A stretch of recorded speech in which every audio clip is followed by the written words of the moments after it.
Et bonsoir, bonsoir à tous, bonsoir Hugo. Bonsoir, bonsoir. J'espère que tout le monde va bien et que tout le monde est prêt pour une petite séance de travail sur AWS. Et j'espère que ça va être un petit peu plus agréable qu'une séance de travail, on va plutôt dire une séance de découverte. Avec au menu aujourd'hui des choses intéressantes. Hugo, est-ce que tu peux nous en parler? Eh bien, aujourd'hui, on va parler des bases de données, notamment sur AWS et on va aussi aborder, tout l'aspect migration, de migrer d'une base de données locale vers une base de données dans le cloud. C'est vrai que Voilà le programme. c'est un programme intéressant parce que c'est un sujet sur lequel on trouve assez peu de contenu sur le net. C'est-à-dire qu'on va trouver beaucoup d'articles, de tutos, de contributions, on va dire, de gens qui vont parler du service RDS en lui-même. Mais comme on va le voir ce soir, créer une base de données hébergée en mode infrastructure as a service, c'est pas quelque chose de compliqué. Et donc, les connaissances qui sont partagées par les gens, c'est plus de la diffusion que du contenu vraiment intéressant. On va dire que c'est de l'évangélisme, quoi. Là, ce soir, on va rentrer un peu dans le dur et on va taper sur une problématique qui est souvent bah, assez délicate. D'ailleurs, on a un projet chez CapCode qui va démarrer chez un client le mois prochain sur cette thématique-là. Le problème, c'est la migration. C'est que quand on a une petite base de données qui fait quelques centaines de mégas, bah, c'est facile. Et quand on a des bases de données qui sont énormes, c'est plus compliqué. Là, le projet que CapCode va devoir gérer, c'est 3 Tera à migrer dans le cloud. 3 Tera, c'est déjà un petit challenge, quoi. Ouais, c'est pas mal 3 téra. Donc, on va voir un petit peu la méthodo, hein. On va pas manipuler ces volumes de données-là. Par contre, ce qu'on va voir, donc, c'est d'abord comment est-ce qu'on crée une instance, comment est-ce qu'on la paramètre. Ensuite, on va voir tout ce qui est sauvegarde, restauration, suivi, supervision. Et puis on verra donc cette thématique de migration avec de la migration donc de 2 MariaDB qui sont hébergés. On va tout mettre en place, on va voir comment ça fonctionne, quels sont les concepts et les éléments qu'il faut mettre en œuvre. Et on verra donc comment se passe ce transfert de données, sachant que bon, la démo, on va la faire de MariaDB à MariaDB pour rester dans un cas classique, mais je vais aussi montrer les outils qui permettent de migrer d'un serveur à un autre. Donc on va voir comment est-ce qu'on fait, par exemple, là j'ai préparé l'outil pour faire de la migration d'Oracle vers MariaDB. Donc en convertissant le schéma, en convertissant tout ce qui est procédure stockée, code stocké, etc. Donc il y a pas mal de contenu. Voilà, ben, je sais pas si on a beaucoup de visiteurs ce soir. Est-ce que tu veux du monde, Hugo, sur Bah, la écoute, chaîne? ça démarre doucement, mais ça va monter en puissance durant toute la soirée. D'accord, parce que j'ai promis de faire une dédicace, mais je sais pas si les gens sont déjà arrivés, donc c'est un petit peu gênant. Ah bah, j'ai la liste des utilisateurs, tu peux me dire en DM, si tu veux, qui c'est, je te dirai c'est quand est-ce que tu Bah écoute, je ne sais pas s'ils sont là, mais il y a tous les étudiants du CNAM Grand Est. Euh, Enfin, je les ai pingés sur leur canal Discord, je sais pas s'ils seront là. Je sais qu'il y a peut-être un amateur de crypto qui s'appelle Nico qui sera parmi nous ce soir. Et ah, apparemment, ah, il y en a un qui est présent. il y a un qui est présent. Et bah c'est cool, c'est cool. Bah, grand V à toi. Et ouais, peut-être qu'il y aura des tips sur l'examen qu'on aura en fin de session dans le stream, hein, qui sait? Faut que je fasse Sait-on ça jamais? pour qu'on ait des vues en fait. Faut que je glisse des Ouais, indices. c'est une bonne strat, c'est une bonne strat. Bon après ça marche pas, hein, enfin j'ai des gens ils donnent le sujet à l'avance et les gens ont quand même eu des mauvaises notes, hein. C'est dommage, c'est dommage. Alors, est-ce qu'on rentre dans le vif du sujet? Je pense qu'on peut rentrer dans le dur et taper, comme dirait un certain user dans le chat. Ok, bah tapons pas trop fort alors. Donc on va commencer, on va tout de suite se mettre sur la console que maintenant on doit commencer à connaître un petit peu. Donc qui nous permet tout de suite de créer une base de données. Depuis quelque temps, ils ont mis à jour l'interface et maintenant on a un gros bouton Create Database ici pour voir. On a Euh, même 2. ouais, il y en a deux effectivement. Bah, ça c'est un nouveau. En fait, ça c'est une promotion pour un serveur qui s'appelle Aurora, qui est un serveur managé. C'est de la base de données en serverless en fait, parce que tu vas voir que quand tu crées une instance derrière, tu vas quand même choisir un serveur. Donc même si, Amazon s'en occupe, même si Amazon, se charge de toute l'exploitation de la machine, toi t'as pas à t'en soucier, il y a quand même encore un serveur derrière. Si tu utilises OK. Aurora, tu vas avoir du serverless comme lambda, donc tu vas avoir vraiment de la base de Mmh. données avec, un back-end magique en fait, tu sais pas ce qu'il y a derrière Ça va et être intéressant à mettre en place ça. bah, c'est sympa, parce que c'est pratique, c'est simple à mettre en œuvre et puis surtout, c'est basé sur MySQL ou Postgres, tu as le choix du moteur et quand tu, utilises l'un ou l'autre, en fait, tu vas travailler sur un moteur optimisé. C'est-à-dire qu'ils ont décorrélé tout ce qui est gestion du serveur, de gestion du stockage et de l'IO et du coup, derrière, tu as un truc avec des capacités et de la possibilité de monter en charge, qui sont vraiment très, très intéressantes et ça reste compatible avec toutes tes applis, que tu auras codées nativement sur, MySQL ou Postgres donc c'est facile pour s'y mettre, on va dire. Bon, Ouais. on pourra peut-être en créer une tout à l'heure pour voir ce que ça donne. Moi, je m'en suis pas encore servi d'Aurora, mais tiens, bah, tu sais ce qu'on va faire? On va voir comment ça fonctionne. On va en créer une et on va voir comment ça se passe parce que les options sont quasiment les mêmes, en fait. Donc quand on lance la création d'une nouvelle base de données, on arrive sur un écran qui nous permet de choisir donc tout le paramétrage. Là, il y a quelques petites choses, mais il y a beaucoup d'options, tu vas voir. Mmh. Donc standard create, c'est pour choisir à la main un petit peu tout le paramétrage. Il y a un mode qui s'appelle easy create, qui va, pré-paramétrer un tas de choses. Tu vois, par exemple ici, tu as le choix entre 2 configs, prod et dev, c'est des configs OK. préconfigurés. Tu as une idée du prix, donc 3 de l'heure ou 3 centimes de l'heure en fonction de ce que tu choisis et OK. donc voilà, donc easy create c'est bien mais t'as pas trop la main sur le paramétrage donc quand tu Ouais, c'est connais un pour les peu gens qui veulent c'est pas se prendre la tête, quoi. ouais, c'est C'est li voilà, pour monter une base de dev, vite fait, c'est sympa. Par contre, t'as pas la main sur ce que tu fais. Donc on va partir ouais, sur un standard create et on va créer on une est moins dans Aurora. le cambouis. OK. Donc une Aurora, Aurora, c'est un truc Amazon, du coup, c'est rien à voir avec MariaDB. Oui, bah, oui. alors c'est, en fait, ils ont fait un truc qui est parfois considéré comme un peu moralement limite, c'est-à-dire qu'ils ont pris le moteur de MariaDB, parce que c'est open source, hein, donc ils l'ont Mmh. optimisé, ils ont amélioré plein de trucs, ils l'ont adapté au niveau du stockage et cetera pour que ce soit plus costaud OK. et hem et puis ce qu'ils ont amélioré, ils l'ont gardé, c'est pas open source, tu vois? Donc c'est un peu ça a fait un peu grincer quelques dents OK. Donc et dans l'historique, ça fait MySQL, puis MariaDB, puis Aurora. Si on ouais, sachant que le fork, MariaDB, MySQL, il date d'avant, hein. Il date de l'époque Oui, oui. où, Oracle a racheté Sun mais oui, ça fait un peu ça. Sachant que donc Aurora, tu as 2 versions. Tu as une version compatible avec MySQL et tu as une version compatible avec Postgres. OK. Donc derrière, tu peux Ah choisir, oui, ce qui correspond le mieux à tes usages, quoi. OK. Alors partons sur une version MySQL. Là, tu as le choix donc entre une version provisionnée où toi tu choisis ton serveur. Donc tu vas pouvoir choisir ta capacité et du coup, tu vas payer le prix, à l'heure un peu comme, une machine virtuelle Mmh. et nous on va essayer le mode serverless. Dans le mode serverless, tu vois, tu rien à choisir, ça va être élastique. Ça va être complètement élastique, alors qu'en mode provisionné, tu vas devoir choisir derrière une classe d'instance. Ouais, en fait, Heu, serverless, c'est plus dans l'esprit du cloud.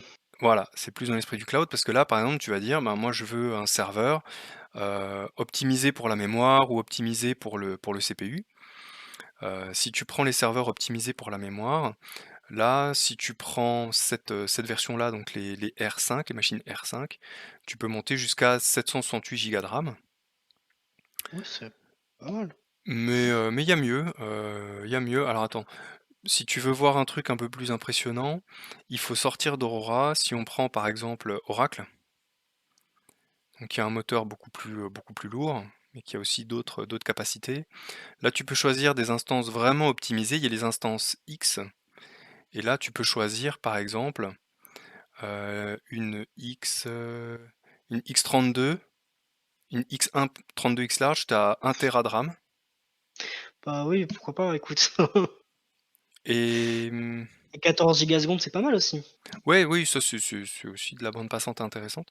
Mais il y en a d'autres où tu Il y a as un 4 téra ou je rêve là? Il y a un oui, putain j'ai vu de 4 téra téras de dans le RAM 4 déjà. téra, putain mais Voilà, ici.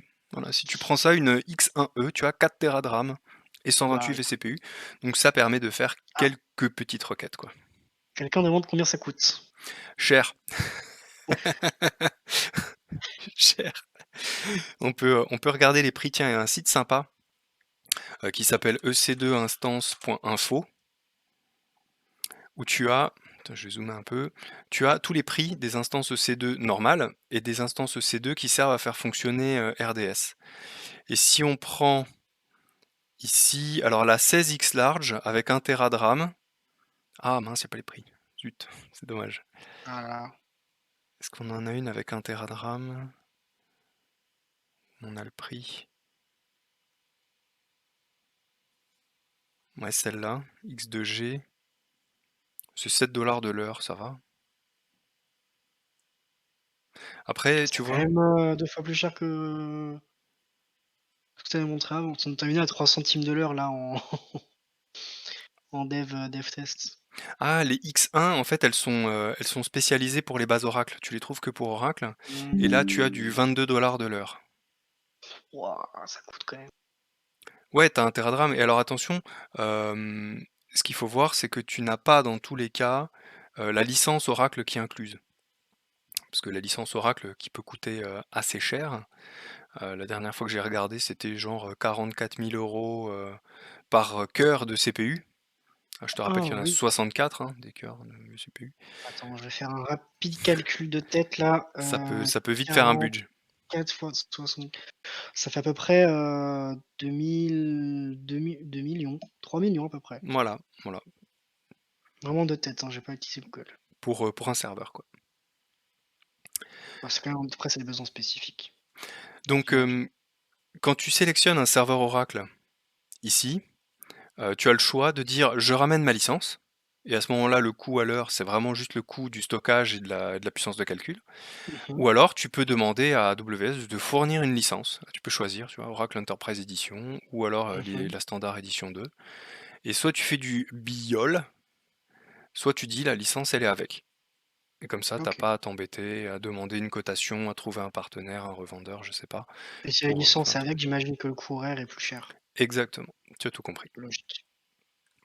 Voilà, maintenant j'ai pas le budget hein, pour une X1 sur Oracle, donc on va rester sur Aurora, sur du compatible MySQL. Et tu vas voir que là, quand on choisit le mode serverless, eh bien il n'y a plus le menu pour choisir la capacité du serveur, Ce qui est logique. forcément. Donc là, c'est l'élasticité qui va faire le coup, et donc tu peux choisir ta version. Donc tu as une version 5.6 ou 5.7, parce que ben, là OK. c'est du repackagé par AWS, hein, donc forcément tu as moins de variété dans les versions compatibles. Bah, oui. Et puis ensuite tu rentres direct dans les paramètres hein, de ton instance. Donc là on va essayer un petit... on va lui mettre un nom, on va l'appeler tiens, on va l'appeler CapCode TV. Oh quel magnifique nom. Hein. On va mettre un petit mot de passe. Qu'est-ce qu'on peut mettre comme mot de passe? On va mettre un mot de passe extrêmement sécurisé. On va mettre un mot de passe. Toto 67.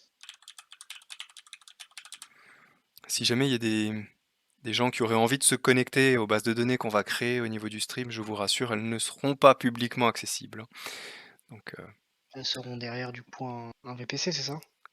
elles seront derrière ce qu'on appelle un security group, qui est Ah oui. un firewall virtuel qui vient protéger tes connexions. Ah Euh, oui, OK, oui, je vois ce que c'est. voilà. Donc, tu choisis pas ton serveur, mais tu peux quand même choisir ta capacité. Donc, tu peux dire voilà, je voudrais quand même à minima tant de ressources et au maximum tant de Mmh. ressources, ça te permet de limiter ta facture. Donc tu vas caper ton élasticité, là au minimum tu auras 2 gigas de RAM et au Mmh. maximum tu auras 122 gigas de RAM. Tu peux pas monter à plus? Si tu as les sous, tu peux monter à 500 gigas. OK, oui, c'est pas mal. Ça commence à être sympa. Bon là pour la démo on va mettre entre 1 et 2, voilà. On va pas Euh, s'embêter, ouais. Là tu peux aussi choisir toutes les options de montée en charge, par exemple le temps minimum entre chaque étape, parce que la montée en charge, c'est jamais d'un coup, hein, c'est toujours par petites étapes. Donc là, tu peux définir le timing de tout ça et tu peux lui demander de se mettre à 0 quand ça fait rien. Donc en fait, ta base de données serverless, là, quand elle tourne pas, tu payes pas. Et ça, c'est, un beau levier pour faire C'est des pas mal, économies. hein. Parce que du coup, la nuit, tu payes pas. Exactement.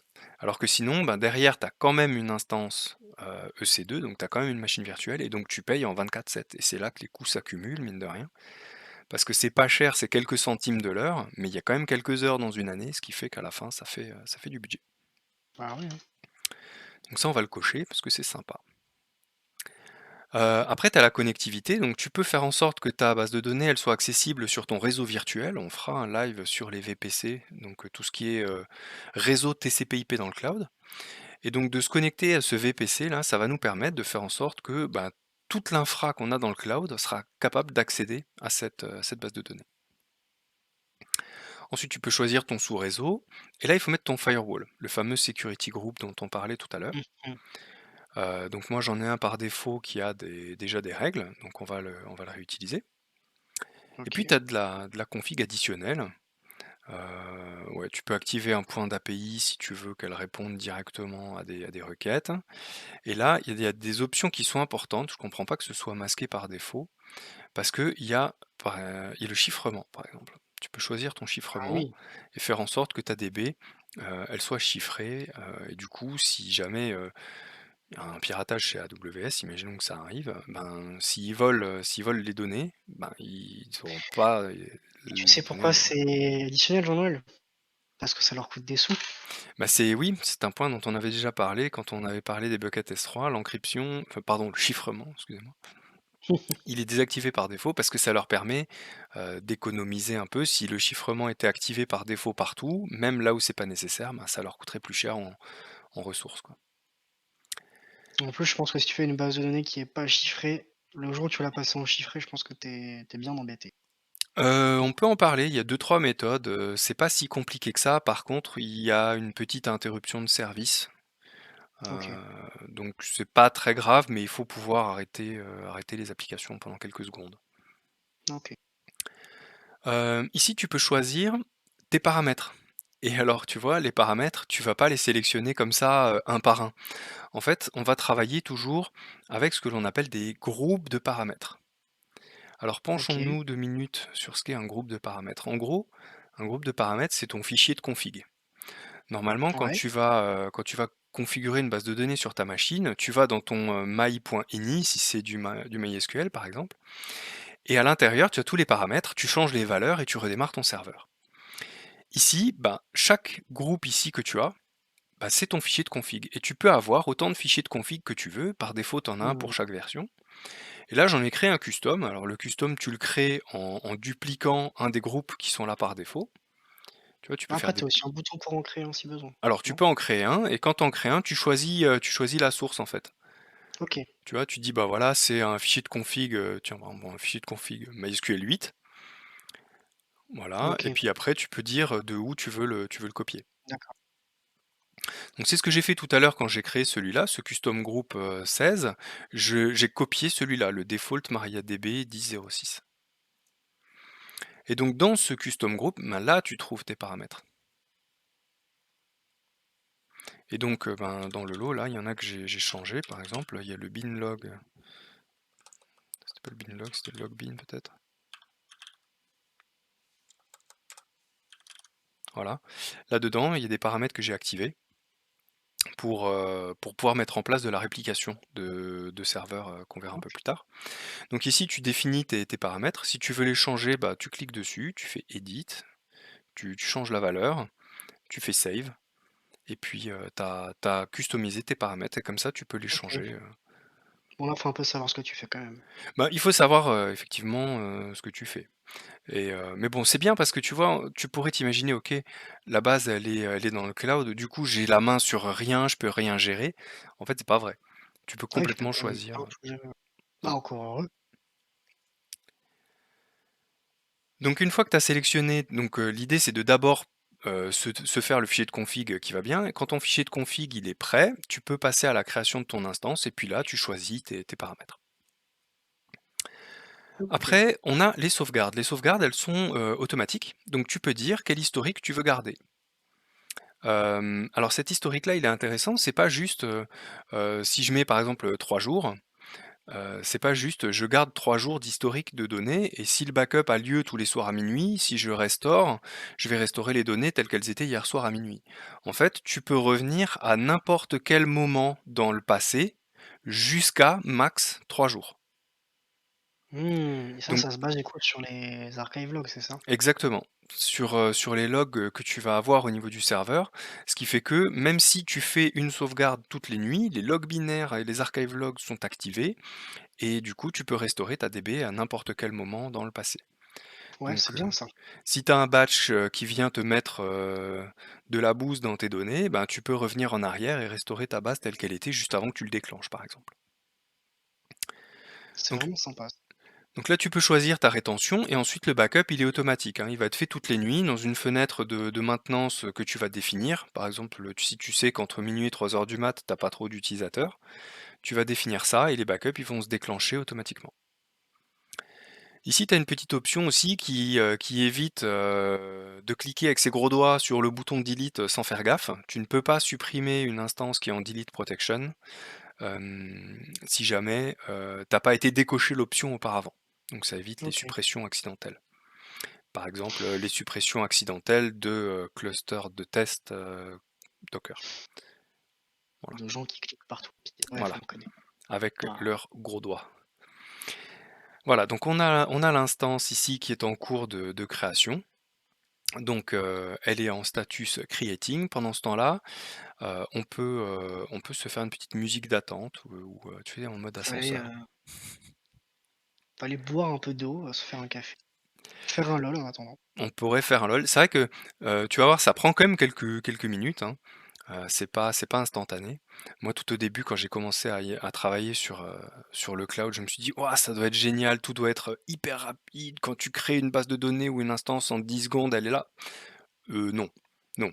Clairement, faut patienter un peu, heu, donc faut pas être trop pressé. En attendant, on peut aller voir un petit peu, les backups, parce que je dois avoir un peu Ah d'historique oui. de sauvegarde. Donc tu as plusieurs bon, bases de données dans l'environnement là. Il y en a une qui s'appelle cible et une qui s'appelle source. Ça laisse inaugurer, enfin ça laisse présager de la démo sur la migration qu'on va faire tout à l'heure. Et donc si on prend la base source par exemple, eh bien, est-ce qu'il y a eu des backups? Ouais, tu vois, il y a eu un backup qui a été fait ici. Donc les Mmh. sauvegardes qui sont faites, elles sont faites sous forme de snapshot. Donc ça veut dire que c'est une copie, c'est une photo de tes données au moment où le backup se déclenche. Ouais. Et donc, il y en a un qui est fait automatiquement après la création de l'ADB, donc c'est le cas de celui-là, il a été fait immédiatement. Mais sinon, donc ils sont faits automatiquement toutes les nuits ou toi-même, si tu prends une de tes bases, par exemple ici, si je prends la base source, je dois pouvoir ici dans les actions faire un take snapshot. Et bim, je dis comment est-ce que je veux l'appeler.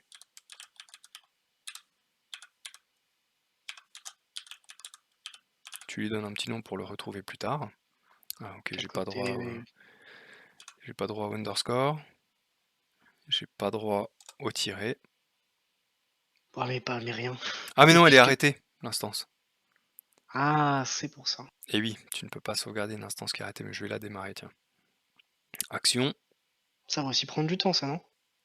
Ou pas? Le démarrage, ouais, ça prend quelques secondes. OK, ça va pas sur l'heure de la minute. Donc ici, on est toujours en creating. Donc source, reboot, confirme. Ah, ok, c'est pas reboot, pourquoi j'ai pas start?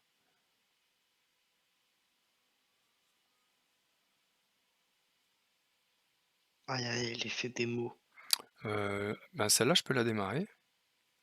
Donc, starting, ok, mais celle-là, je peux pas. Ah si, start, ok. Bon, va savoir pourquoi j'avais pas l'option, hein.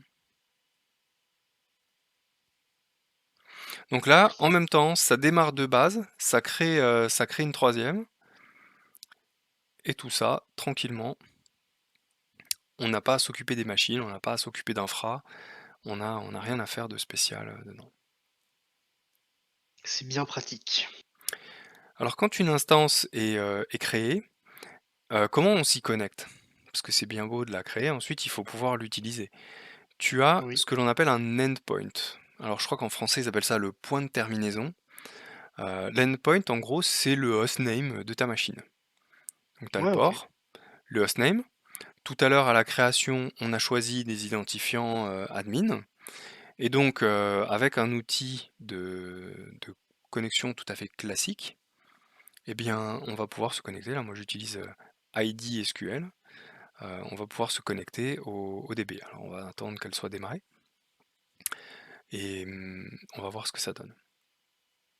Il va falloir que je mette à jour mon groupe de sécurité pour autoriser mon adresse IP à m'y connecter. Prends un peu d'avance sur, On les va faire prochains ça. streams. Oh mon Dieu, j'ai dévoilé mon adresse IP sur internet. Attention, je pense que tu vas te faire hacker, hein. Ouais, sûrement. Je l'ai pris dans le chat, merci de me hacker.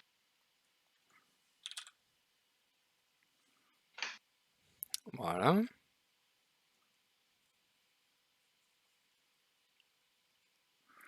Donc, en termes de connexion, on doit être bon. Là, tu peux revoir la configuration. Donc, tu vois ton serveur, la quantité de CPU, de RAM, le moteur, la version, les paramètres que tu as choisis, le type de stockage. Oh mon Dieu, on n'a pas activé le chiffrement. Ça, c'est Oh. gratuit le chiffrement, hein, donc là, nous, c'est de la Il est démo, vraiment on ça s'en leur moque, coûte mais vraiment des sous. faut le mettre en place, hein, c'est indispensable. Si jamais on a oublié le master username, parce que ça, du coup, bah, c'est en gros une sorte de super admin, hein, dans la DB. Mmh. Et donc, avec tout ça, on peut retrouver tout sauf le mot de passe en fait, hein. Si tu as perdu le mot de passe, la Oui. DB, ben, tu Il y en a pas une recrées une et tu technique, restaures un snapshot, quoi. si tu zip le snapshot, Ah quelque chose si, comme ça? à partir d'un snapshot, tu peux restaurer un serveur, ouais. Tu peux restaurer un serveur, donc Ouais, même si tu as perdu le mot de passe, tu peux reprendre le dernier backup et tu recrées une nouvelle DB avec le snapshot, comme source de données. donc tout n'est pas perdu. Non. Ici, tu as la période de maintenance et les backups. Donc tu vois que, il y a la période de maintenance qui va démarrer. OK, il y en a pas de Pas prévu. configuré. Mais bon, il va le faire tout seul, tu vois? Parce que c'est, backup automatique activé. Donc il va choisir une période de maintenance. Le backup window, il commence à 21h42 et donc à partir de cette heure-là, il va se permettre de faire une sauvegarde. Là, on voit les snapshots qui ont été faits, donc ça, c'est mes derniers backups. Et il y a un truc intéressant, tu vois ça? Ouais. Et ben ça, c'est sympa, parce que ça te fait tes mises à jour de version mineure automatiquement. Ah!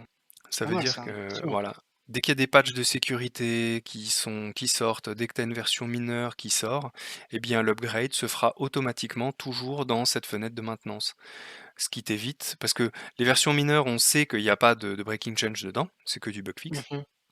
Et du coup, les upgrades sont activés, comme ça, bah, en gros, tes migrations, elles sont faites pour toi automatiquement. Et t'as que les versions majeures à gérer. Et du coup, par contre, les majeurs, c'est à toi de les gérer. Oui, du coup, avec comme on a vu avant là, avec Ouais, ton truc de config. ouais, parce que les versions majeures, elles te font carrément changer le moteur. Bah oui. Et si tu changes le moteur, ben, tu repars sur une nouvelle DB en fait. Donc quand tu vas migrer, tu vas créer une nouvelle DB avec la nouvelle version, le nouveau moteur, et puis tu vas transférer tes données, soit en restaurant un snapshot, tu fais un backup et tu Mmh. restaures, soit en utilisant les mécanismes de synchro dont on va parler tout à l'heure. OK, d'accord. Alors, notre Aurora Serverless est prête, les autres elles sont toujours Parfait. en starting. Donc on peut aller jeter un œil à Aurora. Donc là, tu as ton endpoint qui s'appelle CapCode TV, machin. On peut essayer de s'y connecter, tiens, j'ai jamais Tu peux essayé. juste revenir en arrière sur, l'écran où tu la liste? J'avais une question. Vas-y, dis-moi. Attends, j'ai un peu de délai sur le stream du coup. Mais dans le unit, tu avais, la size. Dans les cibles et sources, tu as tes 2 micros et dans le CapCut TV, tu as 2 capacity units. C'est-à-dire que cibles et sources, elles étaient pas en serverless, c'est ça? Exactement. Ça veut dire que ça, OK. tu vois, c'est du MariaDB. Mmh. Et MariaDB, c'est pas du serverless. Derrière, tu vas avoir une instance que tu choisis. OK. Alors que quand tu es en serverless, ben, tu choisis uniquement la capacité de ton serveur et pas une machine fixe, quoi. Ah oui, non, en plus, j'ai même pas vu, c'est écrit, serverless. Oui. OK, merci. Alors essayons de se connecter à cette instance Aurora. Donc je mets mon nom d'hôte. Ici, c'était admin.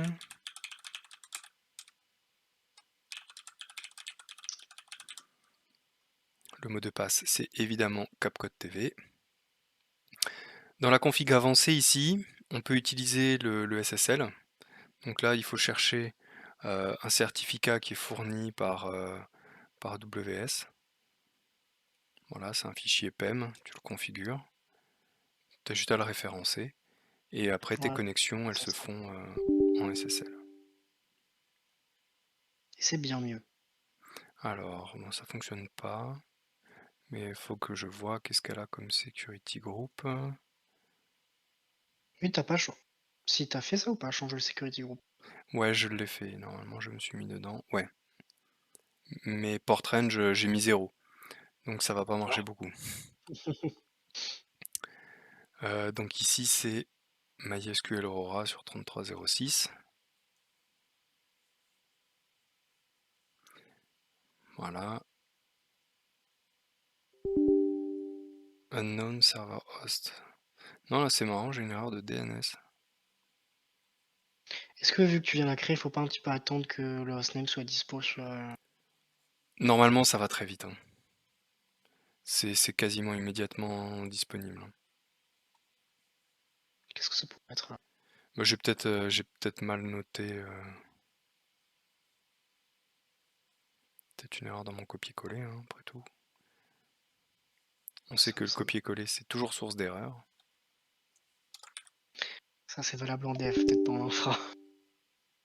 Ouais. Bon, on va pas s'entêter sur celle-là, on va aller voir une des deux autres. Elles sont bientôt prêtes, là c'est en train de mettre en place le monitoring. C'est vrai que tu es 0 capacity unit maintenant sur le Aurora? Ben oui, parce que comme elle était, Ah bah elle oui, faisait rien, elle était en idle pendant 5 minutes et elle s'est arrêtée. OK, Donc là, techniquement, elle me coûte rien et elle va redémarrer des serveurs dès qu'il y aura des connexions dessus. ça marche. De toute façon après derrière, que ce soit une instance ou une serverless, pour toi ça change rien donc Oui, oui, c'est clair, ça pour un moment s'utilise ça sert pareil. exactement de la même manière. Voilà, bah sinon, pendant que ça démarre, on peut aborder les autres choses qu'on va trouver. Donc les options groupes, ça vient compléter les paramètres groupes. Donc les paramètres groupes, c'est ce qu'on a vu tout à l'heure avec les paramètres de tes bases de données. Mmh. Donc tu Et vois, c'est je des retrouve. paramètres en plus que ce que tu as déjà dans ta DB, c'est ça? Non, c'est les paramètres de l'ADB que tu vas customiser. Ah oui, OK, pardon. C'est les paramètres où tu changes, tu sais, Et quoi option groupe, c'est quoi du coup? Alors voilà, option groupe, c'est quoi? Bah, tes serveurs, ils peuvent avoir des options. Par exemple, un serveur Oracle, ça va avoir des options comme le partitionnement, la compression, Mmh, euh, c'est ce genre de choses. ce genre de choses. MariaDB, tu as une option, ce sera l'audit, par exemple un moteur d'audit qui vient auditer ce qui se passe dans la DB. Et donc les options groupe, c'est justement ces options-là que tu vas paramétrer. Et donc, bah, ça te permet d'activer l'audit, d'activer des options au niveau de ton serveur et quand tu crées ta database, bah, tu vas dire: «OK, je veux ce groupe de paramètres, ce groupe d'options» et à partir de là, tu as tout, paramétré en fait et tu prêt à démarrer. OK. Donc paramètres, options, ensuite tu crées une base de données et puis tu es prêt à bosser, hein. Bah, C'est comment pas plus compliqué que ça, tu as la machine qui est prête à travailler. si tu arrives à t'y connecter? Alors on va se connecter à la source, donc je vais vérifier mon endpoint, ici, je l'avais paramétré ici,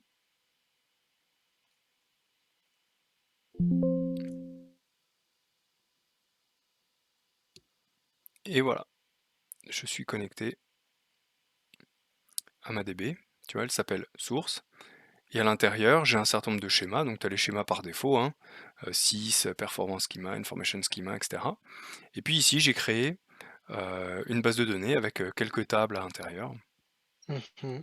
Donc dedans, tu trouves, voilà, tu as des clients, des employés, des bureaux, des Classique. commandes, des paiements, voilà, Tu tout tout à fait à la fait. main ou tu as trouvé un truc en ligne qui te génère, ah oui, je pense à des exemples, d'exercices. Ouais, ouais, ouais. Ça, c'est une base de données d'exemples dont tu trouves le script, hein.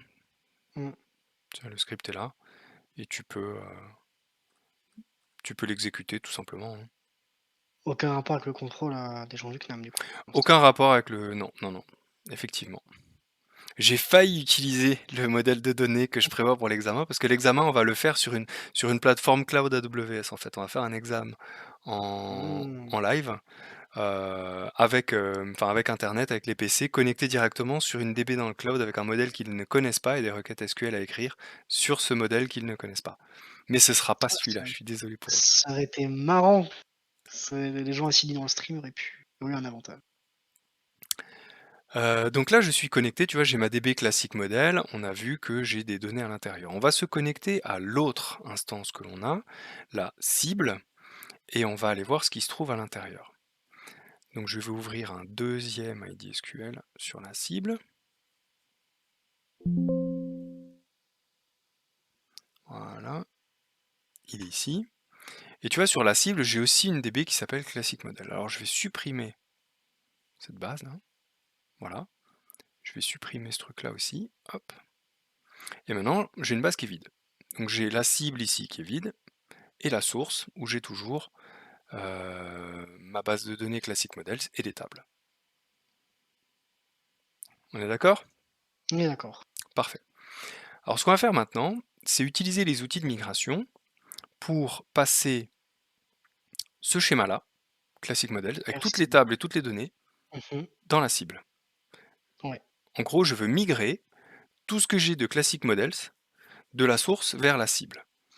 Alors AWS a tout prévu, parce qu'évidemment c'est leur intérêt, hein, de t'accueillir au sein de leur cloud, donc tu Bah as plein oui. d'outils pour, transférer tes DB dans le cloud.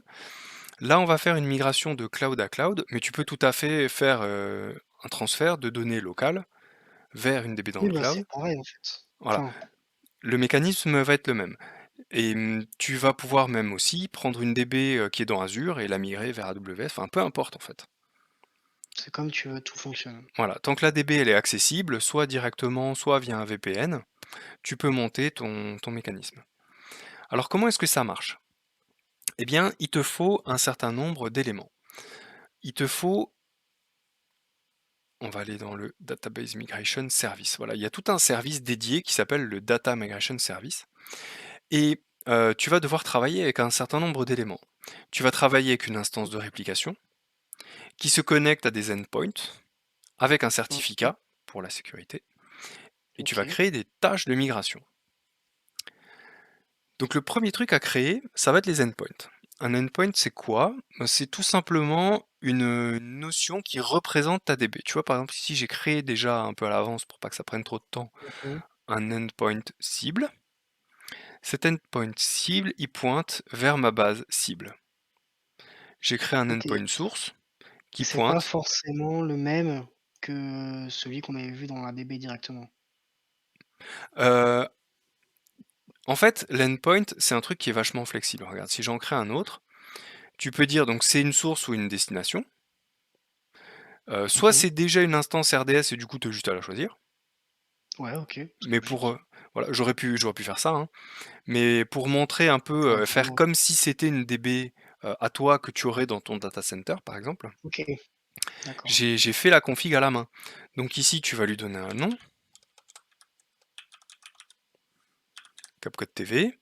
Mmh. Tu choisis le moteur que c'est. Ben, je sais que je vais devoir me connecter à une base MariaDB. Et là, tu as le choix. Soit les identifiants, tu les as enregistrés dans AWS Secrets Manager, qui te Mmh. permet de partager des identifiants sans les dévoiler. Soit tu dis, bah, je mets les infos à la main. Et là, tu mets le nom de ton serveur.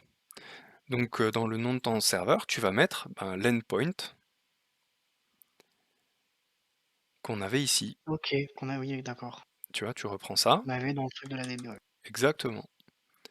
Donc, tu mets le nom de ta machine, le port, username, le mot de passe. Et là, tu as quelques paramètres que tu peux dire, que tu peux rajouter. Donc, je veux que ce soit paramétré en mode wizard et pas avec le fichier JSON directement. Tu peux paramétrer ton chiffrement et tu peux tester la connectivité de ton endpoint. Voilà. Donc c'est une espèce de proxy en fait qui vient représenter Ouais, tes bases sources et tes bases cibles. c'est pas mal, au moins c'est bien clair comme ça. Voilà. Donc si on fait un petit schéma,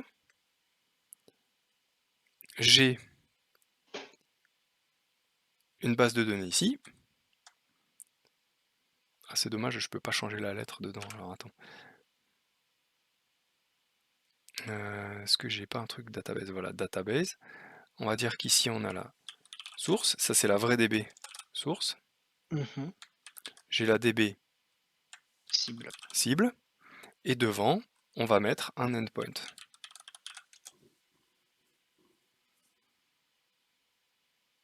Voilà.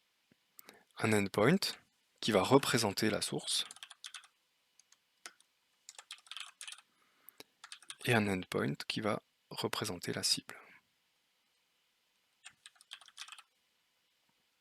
Très bien.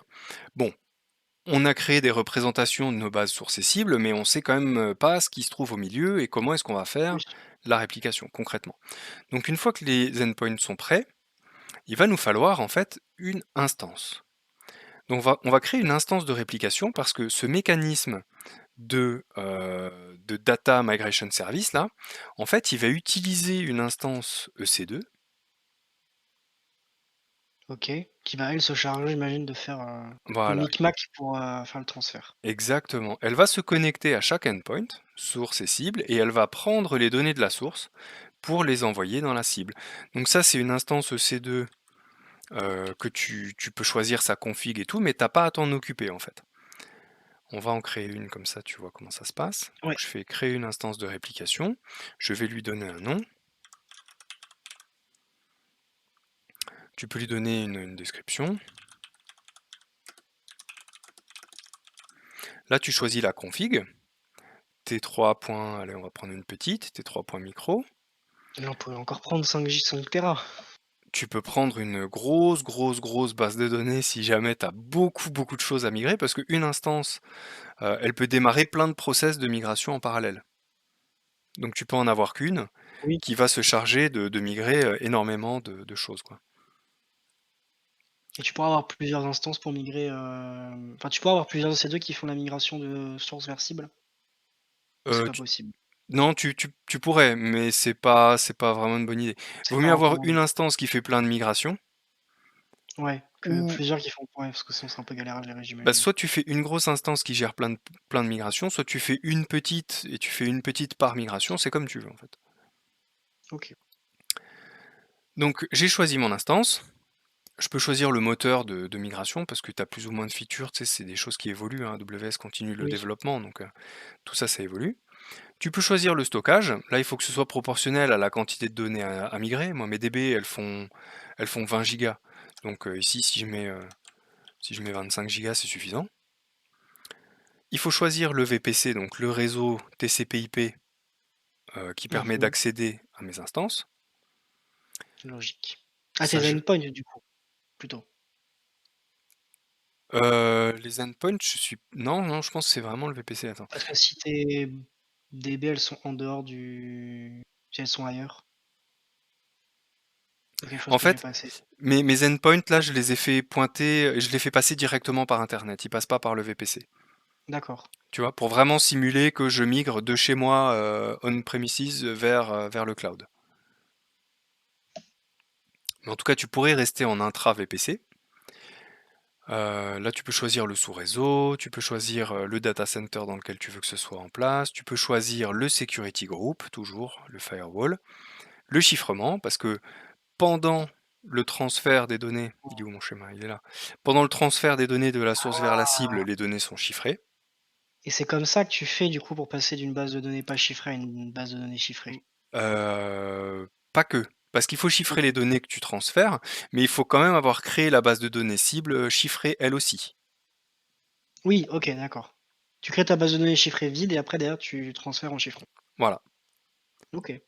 Oui, bah, en fait ça va, c'est pas si Donc compliqué. ouais, non, puis tu peux tout chiffrer de partout.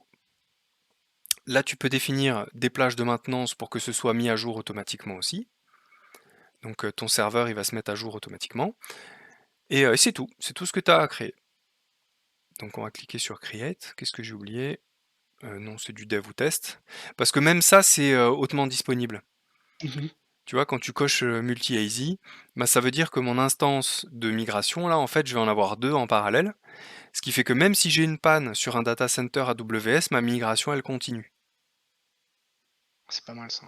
Parce que c'est une migration qui marche, donc comme on le disait, par un mécanisme de réplication. Et c'est pas une réplication one shot en fait. Donc ça va prendre les données de la base source, ça va les envoyer dans la base cible au fil de l'eau, et quand le retard est rattrapé, donc quand tout est migré, si tu as encore des changements dans ta base source, eh bien ça continue à les transférer vers la cible. Tu vois, Ah ça d'accord, fait tu une peux synchro continuer initiale, à OK, tu peux continuer à travailler dessus en fait même pendant la synchro. c'est ça. C'est pas mal du tout, hein. Donc tu fais ta migration pendant que tout le monde travaille, il n'y a pas de downtime en fait, tu pas obligé de tout arrêter. C'est incroyable Ça ça. ça se synchronise automatiquement et s'il y a encore des changements sur la source, ils continuent d'être transférés sur la cible, Ça c'est puissant, hein. jusqu'à ce que tu aies basculé en fait et quand tu as Ouais. basculé, à ce moment-là, tu peux arrêter la base source, tu coupes la synchro et puis tu as terminé. Donc C'est pendant ouais, tu peux lancer ça un matin à 9 heures et le soir avant de partir tu coupes et puis voilà quoi. voilà, alors ça dépend de la taille de ta DB, hein, parce qu'une Oui. DB de 3 téra, si ça se trouve, utiliser cette méthodologie-là, ça va prendre 3 mois, hein, pour tout migrer. Mais non, tu prends le truc à 14 gigasecondes et avec 4 téra de RAM et c'est bon. Ouais, mais si tu migres une base de données qui a chez toi, est-ce que toi tu as ça comme connectivité? Ah, fallait faire les bons choix dès le début, Jean-Noël, Ah hein, oui, c'est écoute. ça. Il fallait avoir des moyens, monsieur. Alors pendant que ça se crée, on va paramétrer le reste. Il y a encore 2 petites choses à paramétrer. Bon là, on a configuré des connexions sécurisées, donc il faut avoir importé le certificat. C'est le Ouais. même que celui que j'ai utilisé dans IDSQL, hein. Je sais pas pourquoi ils l'ont pas pré-paramétré. Ça viendra sûrement dans une prochaine version, hein, que les certificats AWS soient automatiquement listés et mis à jour là-dedans. Et donc, j'ai mes certificats pour la connectivité. J'ai mes endpoints pour représenter mes instances, enfin mes serveurs. J'ai mon instance de réplication pour faire le travail. Il ne manque plus qu'une tâche de migration. Et Qui est dans du la coup le C2. qui du coup est pardon? Qui du coup est le C2 qu'on t'a mis sur le schéma avant, c'est ça? Ça c'est l'instance de réplication. OK. Mais Ah et la tâche, l'instance, c'est ce qui vient OK. voilà, l'instance c'est juste un serveur. C'est pas la description du travail qu'il faut faire. La description du travail, on va la paramétrer dans la tâche. Donc on va OK. créer une tâche. Et donc on va dire, ben, c'est ma migration, tâche de migration. Voilà. Là, tu choisis l'instance de réplication, on va prendre celle qu'on a créée. Zut, elle n'est pas encore créée, il va falloir que je patiente. Tu choisis l'instance que tu veux utiliser, tu choisis l'endpoint source, tu choisis l'endpoint cible, et là tu dis ce OK. que tu veux faire. Je veux migrer les données uniquement, ou je veux migrer les données et répliquer tout ce qui vient après, ou alors je veux OK. faire que de la réplication. Donc là tu peux OK, donc tu choisir. pourrais avoir un truc qui tourne en permanence, c'est juste qu'il réplique, c'est ça? Ouais, OK. C'est pas mal ça. c'est Ça pas te fait mal une du tout. espèce de backup, en temps réel, Bah, si tu veux faire, bah, il y a moins cher, hein. Tu veux doublonner tes bases de données, ça peut arriver ça aussi, je pense. Tu peux faire beaucoup plus efficace, hein. Tu peux faire un snapshot d'une instance et en créer une autre à partir d'un snapshot, hein. Faire des clones de bases de données, c'est 3 clics, hein. Oui. Ah mais là, c'est automatique et tout le temps, quoi. Il y a la réplication, c'est clair. Si tu veux garder des clones synchrones, c'est une solution que tu peux utiliser, ouais. Alors je sais pas, il y a des cas, tu sais, où tu ta base de prod où tu fais ton quotidien et sur ton réplica, tu fais, je sais pas, tous les travails de stats, les trucs, lourds, mais vu que c'est le réplica, tu t'en fiches, quoi. Ouais, alors, mais là aussi, il y a une option qui est moins chère. Tu peux faire ça avec des réplicas en lecture. Si je prends par D'accord. exemple ma base de données ici, cible, imaginons que je veux la sécuriser. Tu vois, je peux activer l'option Multi-Availability Zone pour en avoir plusieurs copies en parallèle. En gros, ça me monte un cluster. Mmh. Et quand tu montes un cluster, tu peux demander à ce que les copies de secours soient accessibles en lecture. Comme ça, tu as OK, une et base du de coup, tu peux données, travailler dessus. voilà. Tu as une DB qui fait tout ce qui est read-write, et tu as une DB qui fait... et tu as toutes les autres, en fait, qui font les lectures uniquement. Et du coup, c'est moins cher que d'utiliser Oui, bah, ce, oui, ce clairement. service-là. Donc, mon instance de réplication a été créée, donc je peux la choisir. Je choisis mon endpoint source, je choisis mon endpoint cible, je dis que je veux migrer et répliquer les données. Et là, tu peux choisir, ok, qu'est-ce qui se passe sur la cible si j'ai déjà les données? Tu les drops, tu les vides, ou tu fais rien. Mmh. Nous, on va les dropper. Quand la C'est quoi la différence entre, dropper et vider? dropper, tu détruis la table. Truncate, Ah tu OK, gardes et la vider, structure, tu mais tu la vides. OK. Truncate, c'est comme un gros delete, sauf que Ouais, ça purge aussi l'espace de stockage alloué pour la table. d'accord. Quand c'est terminé, qu'est-ce que tu fais? Ben, tu continues les synchros ou pas. Mmh. Donc tu as le choix. Les lobes, c'est les données binaires dans les colonnes. Là, tu peux dire, ok, tu les prends pas, parce que les lobes, ça peut être très volumineux. Un lobe dans une colonne, ça peut faire, je crois, j'ai plus 4 ou 16 gigas. Donc tu vois, Ça représente quoi? C'est genre des métadatas sur ta colonne? Non, c'est des données binaires. C'est si tu veux, dans une colonne, stocker des images, des PDF, des choses comme ça. Ah oui, OK. Oui, OK. Et ça peut être gros. Du coup, les lobes, en général, c'est un peu délicat à manipuler. Et là, tu peux dire, ok, bah, en mode limité, je prends que ceux qui font enfin, maximum 32 kilos. Ou alors tu dis, je prends tout. Ah oui, OK. Voilà. Ensuite, tu peux demander à ce que les données après la migration, elles soient validées. Donc, il va recomparer ligne à ligne qu'il a bien tout migré. Tu peux activer les OK. logs pour avoir une vue dans CloudWatch. J'imagine que c'est désactivé par défaut parce que ça coûte des sous. Oui. Non, puis là pour le coup, c'est pas forcément nécessaire. Je veux dire, Oui, mais je pense que c'est un peu long aussi. c'est... ça rajoute un peu, mais c'est pas trop grave. Et puis ensuite, voilà, tu peux dire ben, quel type de sévérité tu veux avoir. Tu vois, quand tu actives CloudWatch, tu peux donner différents niveaux de sévérité sur les différents événements qui vont se produire. Ça te permet de les faire ressortir dans tes logs et de, de, OK. de les retrouver plus facilement. Voilà. Maintenant, ouais, Quand ta donnée est chargée dans ta base de données cible, tu peux mettre ça en erreur. C'est oui, logique. c'est logique, ouais. C'est la flexibilité. Oui, bon, chacun fait ce qu'il veut après. Maintenant, il y a un truc qu'il faut qu'on configure encore, c'est qu'est-ce qu'on veut emmener. Parce que là, dans ma base source, je veux peut-être pas prendre toutes les tables, je veux peut-être pas prendre tous les schémas. Là, je veux pas migrer InnoDB, MySQL et Information Schema.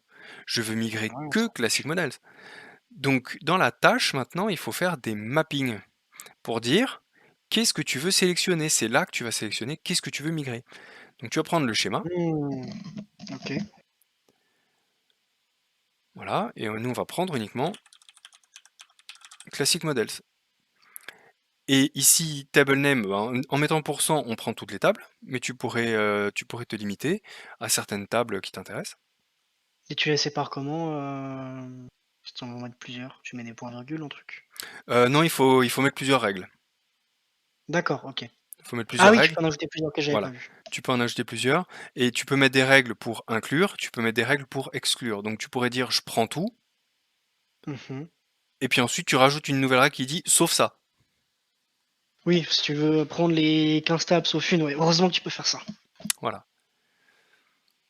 OK. Et après tu peux encore faire des transformations. Donc tu peux rajouter des règles de transformation pour dire ben en fait mon schéma qui s'appelle classique modèle, Tu veux le rename ou autre chose.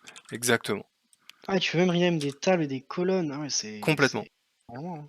Alors ici c'est un peu casse-pied parce que toutes les transformations, faut toutes les saisir une par une, etc.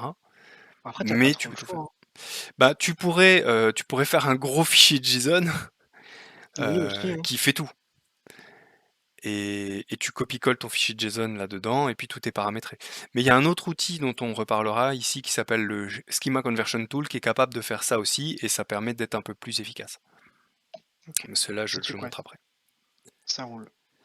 Donc des règles de transformation, on va pas en mettre. Par contre, on va mettre un filtre pour dire qu'on ne veut prendre que Classic Model. OK. Voilà. Ensuite, on peut déclencher un premier run de pré-migration pour voir est-ce qu'il y a des alertes, est-ce qu'il y a des choses qui ne passent pas, est-ce qu'il y a des problèmes. Ça permet de faire un test à blanc. OK. Et ensuite, on peut dire est-ce qu'on veut démarrer la tâche tout de suite ou après. On va la démarrer après. Bah, pourquoi pas tout de suite? Ben, parce que on va voir comment ça se passe, est-ce que ça se crée correctement, et ensuite on verra Ah d'accord, OK. si tout Tu marche bien. vérifies que le truc à blanc, c'est bien lancé, quoi. Là, je ne l'ai pas déclenché, le truc à blanc. D'accord. Mais ça permet de maîtriser ce qui se passe et de bien voir tout le principe. Donc, si je reprends le schéma, on a l'instance EC2, on a l'endpoint source, on a l'endpoint cible, et là on vient de rajouter une tâche dans l'instance EC2 pour en fait configurer la migration et dire qu'est-ce qu'on veut prendre et qu'est-ce qu'on veut emmener dans cette migration avec les règles de transformation qui vont avec. Et là on a toute la chaîne en fait. Là on a tout paramétré. Dès que la tâche va pouvoir être, aura été créée, on va pouvoir la déclencher. Ça va lancer le travail sur l'instance EC2 qui va se connecter à l'endpoint, qui va se connecter à la source, qui va lancer la sélection des données, puis se connecter pour transférer. Donc, refaisons un petit tour dans nos bases sources et cibles. Je vais les mettre côte à côte ici. Hop. Donc, de ce côté-là, à gauche, j'ai Classic Models. À droite, je n'ai pas Classic Models. Ouais, c'est vrai, je confirme. On va garder ça sous la main. Ici, status, ma migration, elle est ready. Donc, on la sélectionne et on la balance. Let's go. Et là, on ferme les yeux, on va se faire un café. C'est ça.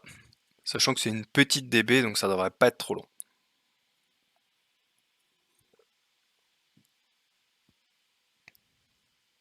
Ah, c'est bien, tu as un pourcentage de où il en est. C'est J'ai pas encore intéressant. évalué la fiabilité. Au pif. Euh, Bah, je pense qu'il regarde combien de gigas ça fait et à combien il a transféré, un truc comme ça, hein. Tu vois, il a déjà créé la DB ici. Classic Models. Est-ce qu'il y a déjà les données dedans? Il y a déjà les tables, mais il n'y a pas encore les données. Tu vois, elles font toutes 16 kilobits, alors qu'ici, Je pense que c'est le premier truc qu'il fait, créer le schéma, hein. exactement. Bah oui, parce que si t'as pas de schéma, tu ne peux pas recevoir les données cibles. Compliqué.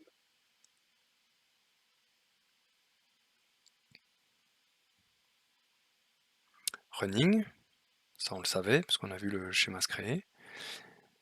En plus, faut qu'il insère les données correctement dans l'ordre parce que t'as des références de clés et tout, donc faut pas que tu. Enfin, faut pas que je fasse n'importe quoi C'est ça. pour ça. Là, il a commencé à charger des trucs. Tu vois, dans Order Details, j'ai déjà des lignes. Franchement, c'est trop pratique. Load complete, replication ongoing. Donc là, on va les comparer. Si je prends par exemple les bureaux, Yep. j'ai 8 lignes.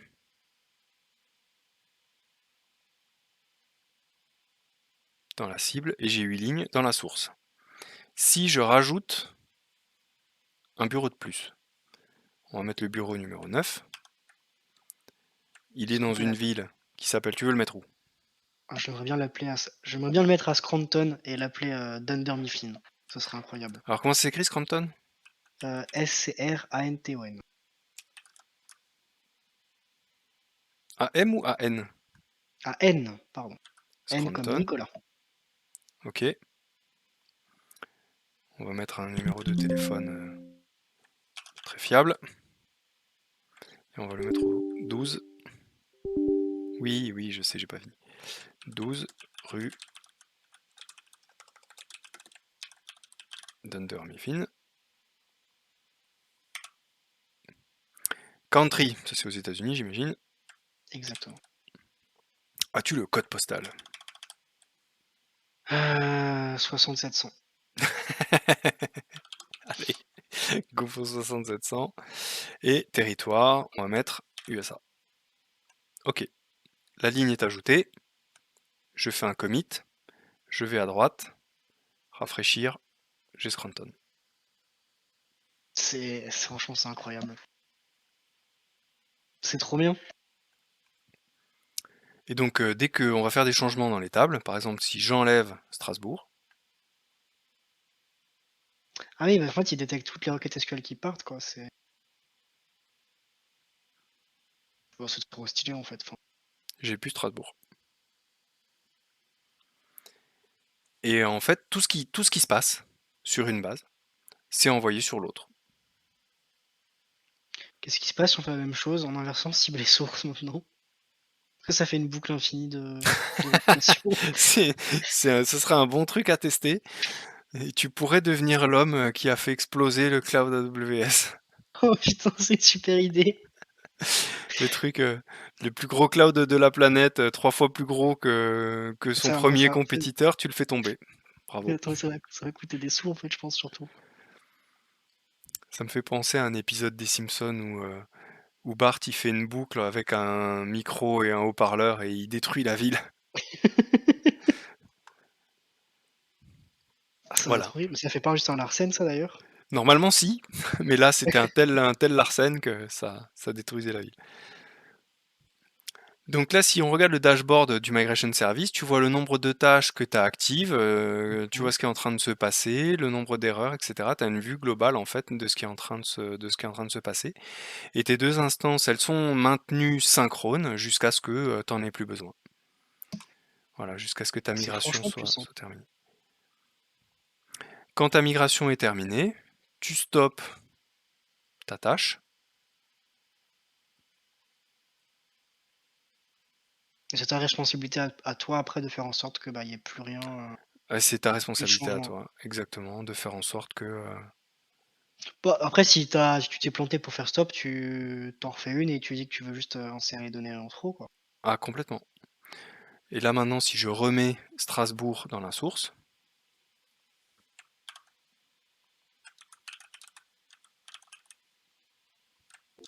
J'ai cru qu'il y avait un contrôle Z dans dans IDSQL à un moment.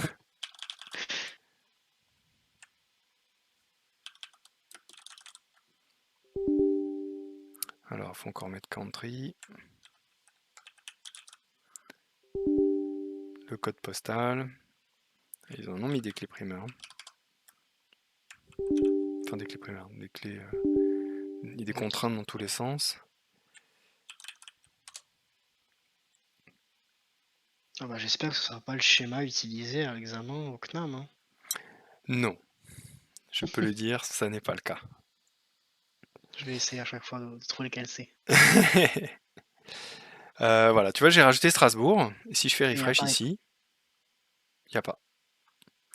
alors une question de Carbone 14.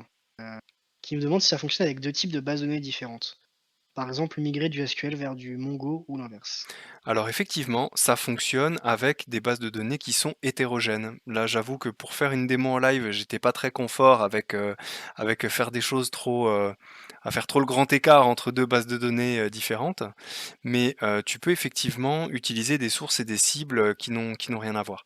Je crois qu'il y a une doc qui te décrit ça, parce que tout n'est pas compatible non plus. Tout n'est pas compatible là. Si tu prends, voilà, en termes de sources, tu as Oracle, SQL Server, MySQL, Postgres, Mongo, SAPDB, IBM DB2, Azure SQL, Google Cloud pour MySQL. Et, À la et, limite, tu peux et... mettre le lien dans le chat, Jonathan, je pense que ça peut être intéressant. Ouais. Alors il y a les sources et puis après il y a la même liste de contraintes pour les destinations. Après, tu as Sachant les plus connus au final. il y a les plus connus, ouais. Il y a les plus connus, sachant qu'ils continuent d'en rajouter au fil du temps, hein. Ils continuent de développer tout ça. Mais ça pose des challenges ça. Parce que tu vois, dans les cibles, par exemple, il y a plus de choses. Dans les cibles, tu as du Data Warehouse Redshift, tu as du DynamoDB, de l'Elasticache, du DocumentDB, c'est l'équivalent de Mongo, tu as du Neptune, c'est de la base de données GraphQL, tu as de l'Apache Kafka. Tu vois, il y a beaucoup, beaucoup de variétés en source et en destination. Et du coup, quand tu as une, euh, une base de données source qui est Oracle et tu dois aller vers une MySQL, c'est compliqué parce que les types de données sont pas les mêmes, euh, tous les objets ne sont pas supportés, il y a plein de choses qui sont incompatibles en fait. Donc pour te permettre de tout préparer et d'utiliser quand même le DMS, tu vas devoir utiliser un outil supplémentaire. Le DMS, il migre les données. Il migre pas les structures, donc les tables, les procédures, le code stocké, tout ça, ça n'existe pas dans DMS. Quand tu regardes notre tâche de migration, tu sélectionnes les tables que tu veux migrer. Point. Si tu veux aller plus loin, il va falloir utiliser un outil supplémentaire. Cet outil, je l'ai ici, il s'appelle le Schema Conversion Tool. On va ouvrir un projet d'exemple. C'est un projet d'exemple que j'ai configuré avec une base Oracle en source et une MariaDB en destination. Et j'ai fait exprès de prendre une base Oracle avec des trucs bien lourds et bien incompatibles avec du MariaDB. Voilà. Donc j'ai pris un serveur qui s'appelle source et là tu vois tous les schémas. J'en ai quelques-uns, c'est une grosse DB ça, hein. Et parmi tous ces schémas, là tu vas cocher ceux que tu veux transférer, ceux que tu veux inclure dans le périmètre de ta migration. Donc là, j'en ai sélectionné un qui s'appelle CS Control. Dans ce schéma CS Control, il va tout te lister. Tu as les tables, tu as les vues, les packages, les procédures, les fonctions, les types, les séquences, il y a tout ce que tu trouves côté Oracle. Et de l'autre côté, tu as un panneau cible. Et dans ce panneau cible, tu peux choisir, tu vois, du Postgres, de l'Aurora, du MySQL, du MariaDB, etc. Moi, j'ai paramétré ici une base de test. C'est la base de test de chez Capcode, juste pour dire, voilà, je suis connecté à une MariaDB. Et ensuite, ici, donc tu peux sélectionner les tables que tu veux. Tu n'es pas obligé de toutes les prendre. Tu pourrais cocher en disant bah, celle-là je la veux pas, celle-là je la veux pas. Tu vois, tu peux sélectionner aussi les clés, les contraintes, les triggers, les partitions. Tu peux complètement sélectionner composant par composant ce que tu veux migrer, ce que tu veux pas migrer. Et donc là, il arrive à tout migrer. Tu vois, j'ai pas de petit point d'exclamation rouge. Donc sur les tables, lui, il n'est pas inquiet. Là, l'outil de migration, il me dit ça va bien se passer. Par contre, sur les procédures et les fonctions, il m'a sorti du point d'exclamation là. Et ça veut dire qu'en gros, là, j'ai du code, et ce code-là, il sait pas le migrer. C'est à toi de le faire du coup. Exactement. Ça veut dire que ça, c'est pas compatible. On a un paquet. Eh bah oui, j'ai pris exprès un truc bien méchant, tu vois, pour montrer un peu comment ça se passe quand ça marche pas. Et donc là, tout ce code-là, ben, il faut l'adapter. Alors tu vas me dire, mais oui, mais il faut que je fasse quoi? Et ben, du coup, il va te guider, lui. Il faut que je fasse quoi, Jean-Noël? Alors là, déjà, tu peux voir le code, ok, pour Mhm. essayer de voir, comprendre à quoi ça sert, etc., qu'est-ce que ça fait. Et ensuite, tu vas demander à ton outil de te faire des précaux, parce que là, il y a beaucoup de choses qui sont pas compatibles. Donc tu vas aller dans les actions ici, ou alors directement sur le schéma, tu fais clic droit et tu fais créer un rapport. OK. Et quand il te crée le rapport, il va analyser tout ce que tu as au niveau source. Il regarde qu'est-ce que tu as en termes de cible pour, pour faire ces analyses. Et là, il te dit, OK, voilà ce que j'ai trouvé. En termes de schéma, il y en a un, c'est vert. Je peux tout migrer automatiquement. Les tables, Mmh. 100%, je peux les migrer automatiquement. Zut, j'ai fermé mon rapport. Il est là. Les séquences, il y en a une, je la migre, pas de problème. Par contre, après, on rentre au niveau du code. Et là, dans les procédures, Mmh. il est capable d'en migrer que 20% avec des actions simples. En gros, c'est changer deux types de variables, quoi. Ça, c'est une action simple. Mmh. Si tu veux des actions complexes, et ben là, 75%. Et là, des actions complexes, c'est carrément des choses que toi tu dois faire, mais que tu dois retravailler au niveau du code, quoi. Tu vois ici, enable to convert variable usage of unsupported data type. Là, tu as un type de données qui n'existe même pas dans MariaDB. Ah ouais, donc là, faut que tu t'amuses à trouver comment tu vas faire correspondre ça dans l'autre. Bon après c'est des problématiques, tu pas le choix en fait là, Eh ben ouais, c'est c'est pas clair, hein. faire à ta place. Mais ce qui est bien, c'est que cet outil, il te prévient avant de toutes les galères que tu vas potentiellement Ouais, avoir, avant même que ça tu aies à le c'est cool. tester. Parce que là, l'outil, il est complètement offline. Tu te connectes à la DB source, il charge toutes les métadonnées, et après, tu peux tout faire sans être connecté. C'est bien ça. Et Et tu donc, trouves ça où cet outil? tu le télécharges hein, sur le site d'AWS. OK. Il s'appelle comment? C'est le AWS Schema? Schema OK. Conversion Tool, le SCT. Et donc il est inclus dans le prix, entre guillemets, hein, c'est-à-dire que tu peux le récupérer gratuitement. Si tu es client AWS, c'est OK. Et tu peux t'en servir. Et donc voilà, il te dit, ben j'ai trouvé tel problème, il te dit où il l'a trouvé, tu peux cliquer dessus et te montre carrément l'endroit du code où il y a le problème, quoi. Donc tu peux faire toute ton analyse pré-migration pour voir où est où sont les soucis en fait et te préparer. Alors on va décocher les procédures pour se sortir de ce guêpier, on va dire qu'on veut transférer que les données. On va décocher les fonctions aussi. Si maintenant je refais mon rapport, Non, tu auras tout à 100 et aucun problème. normalement tout est vert. Oui, Let's go! let's go. Et quand tout est vert, ça veut dire que si t'es chaud, tu peux faire clic droit, compte verte, hein. Et General JSON du coup que tu peux importer dans le truc qu'on avait avant? Ou il te Pas fait du la tout. conversion, non d'accord. En fait, je vais te montrer ce qu'il génère. Mais d'abord, il manque un truc qu'on a fait tout à l'heure et qu'on n'a pas fait là. Peut-être Les que cibles? les mappings, peut-être que CS Control, je veux le renommer.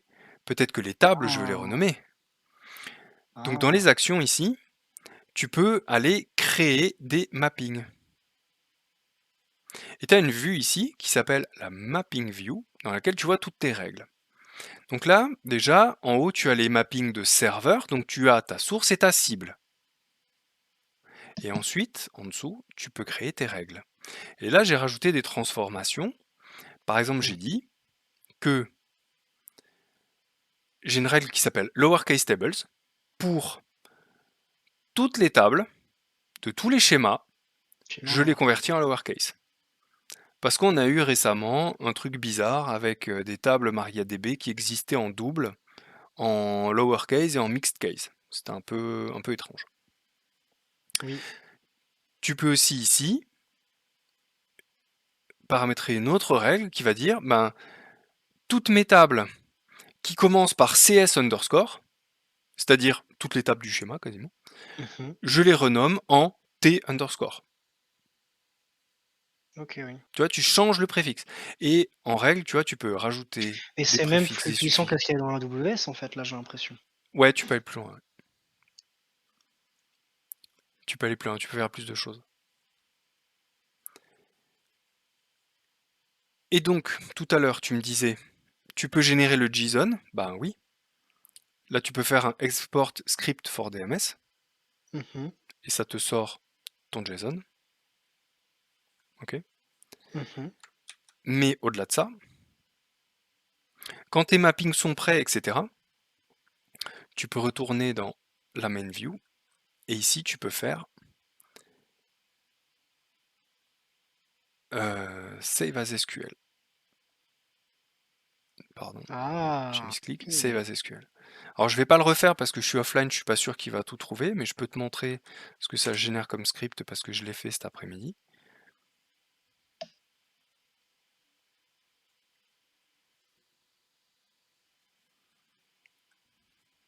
Voilà, il te fait le script. Alors d'abord, tu as un script de drop, hein, comme ça le script SQL, tu peux le relancer 10 fois de suite, et après, il te crée tous les objets. C'est top ça. Et ça, du coup, après, tu le balances côté Amazon ou tu peux le balancer à la main? Ben, si tu as déjà créé ton instance cible, tu le prends, tu le crées à la main, Mmh. et du coup, tu as déjà les sources cibles, tu as les sources sources, et du coup, tu peux faire ton Mmh. mapping simple. Ou alors, tu fais comme on a vu ici au niveau du mapping, tu fais export DMS, Ouais, tu le mets dans et AWS. tu le mets dans ton... Parce que la première méthode dont on a parlé, tu copies tes données, t'as pas la réplication, qui continue. On est d'accord. Oui, oui, oui. Oui. Si, attends, tout à l'heure, on voyait, en fait, tout à l'heure, on a mis en place un mécanisme de synchro, hem, avec des données, comment dire? Avec des tables qui étaient les mêmes, donc il les a recréées automatiquement directement. Ce que je veux dire, c'est qu'avec le SQL, enfin avec la méthode où tu gères ton fichier SQL, on est d'accord que tu peux pas faire de la réplication? Ah non, non, non, non. Oui, OK. En fait, c'est uniquement pour, dupliquer les structures. Tu vois? C'est un OK, schema conversion tool, c'est pas un data migration tool. Donc cet outil-là, à la d'accord, base, il est juste là pour te permettre de recréer tes tables, tes vues, tes procédures, ton code, et cetera. OK. Après tu mixes ça avec le DMS pour, tout terminer. Voilà, c'est-à-dire que d'abord, tu crées un schéma équivalent à ta source, mais dans ta cible qui est différente sur la base de ce que tu as paramétré là-dedans. Et après, tu utilises le DMS pour bouger les datas. OK, c'est complémentaire, en fait. C'est complémentaire, c'est 2 outils qui sont complémentaires, et si tu fais pas de la migration hétérogène, tu n'as pas besoin de ce Schema Conversion Tool. Oui, c'est logique. Tu peux aussi exporter le rapport de migration en PDF, où il te liste du coup tous tes problèmes. Et ça c'est bien, il y a j'ai des clients Ils où aiment bien ça. ça c'est bien, ouais. Parce que tu vas voir le chef, tu lui dis oula oula oula oula oula, ça va être compliqué. Tu lui sors le rapport, tu dis ouf, 75% de travail compliqué. Et là, il va dire oula, oui, oh, c'est compliqué. Ah, on va payer très cher alors. Et ça te permet de justifier en fait le temps que tu vas passer et la galère que ça va être, quoi. Parce que souvent, tu as des gens qui se disent: «Mais c'est bon, il y a un outil, ça va bien se passer». Et oui, non, bah, l'outil, il fait pas tout en fait, hein. Ah, mais j'ai fait un peu d'HTML une fois dans ma vie, je vois comment faire. Donc voilà, la combinaison, Schema Conversion Tool plus, Data Migration Service, en fait, ça te permet de faire de la migration d'une DB à l'autre, avec des transformations au milieu, avec, du mapping, avec un petit peu tout ce que tu veux. C'est pas aussi puissant qu'un ETL. C'est pas prévu pour faire la même chose. Mmh. C'est un outil de migration de DB, quoi. Faut garder ça en tête, hein. C'est pas non plus, ça fait C'est pas pas non fait plus le pour café, quoi. tous. Voilà. Par contre, c'est vraiment puissant, je trouve, hein, c'est pas mal du tout. C'est un outil pareil, le Schema, Conversion Tool, il y a pas beaucoup de docs, il y a pas beaucoup d'articles, c'est assez peu connu comme outil, j'ai C'est l'impression. dommage, hein, parce que c'est vraiment pas mal, je trouve. Ben, ouais. Faudrait faire un peu plus la pub. Bah, c'est pour ça que je suis fier d'en parler sur CapCode TV parce que finalement on est un peu les premiers à Ah là là. aborder ce sujet-là, j'ai l'impression. D'ailleurs, je vais en parler, aux quelques personnes que je connais sur AWS. Je vais essayer de faire enfin chez AWS, de faire un peu la promo de nos streams là. Je vais essayer de nous inscrire dans un programme qui s'appelle les Community Builders, ce qui nous Mmh. permettrait d'être reconnus par AWS, d'avoir aussi un peu de pub de leur part et puis surtout des crédits, Ah, les des fameux sous. crédits. Des sous pour aller faire plus et pour pouvoir continuer à explorer un petit peu toutes les possibilités qui s'offrent à nous dans cet écosystème. Est-ce que les crédits AWS, c'est pas une forme de crypto? Non, mais il y a un spot. Il y a un spot. Peut-être que, chez AWS un jour, en forme de paiement, ils accepteront le DERO? Peut-être. Ouais, c'est une private joke, pour quelqu'un qui est peut-être encore sur le stream, j'espère, c'est pas sûr. Si c'était Six, je ne le vois plus. Très bien, bah, j'espère qu'on ne l'a pas trop saoulé. En tout cas, bah, là, on a fait le tour des sujets que je souhaitais montrer. Est-ce que tu as trouvé que c'était clair, Hugo? J'ai trouvé que c'était clair et personnellement, c'est vrai que c'est le stream qui m'a le plus plu depuis le début parce que j'y connaissais rien et j'ai appris vraiment beaucoup de choses. Je me suis revu 2 ans en arrière en cours en fait, Jordan. C'est vrai? Ouais, un peu plus impliqué, c'était d'autant plus intéressant. Très bien, bah, écoute, je suis content que ça t'ait plu. J'espère que ça aura plu à notre audience également. Si jamais vous avez des questions, n'hésitez pas à nous faire un petit mail à notre adresse, tv@capcode.eu. N'oubliez pas aussi que vous pouvez retrouver toutes nos vidéos en replay sur notre chaîne YouTube Capcode TV. Et puis, vous aurez rendez-vous la semaine prochaine avec, Laurent et Marvin pour, parler de thématiques de développement.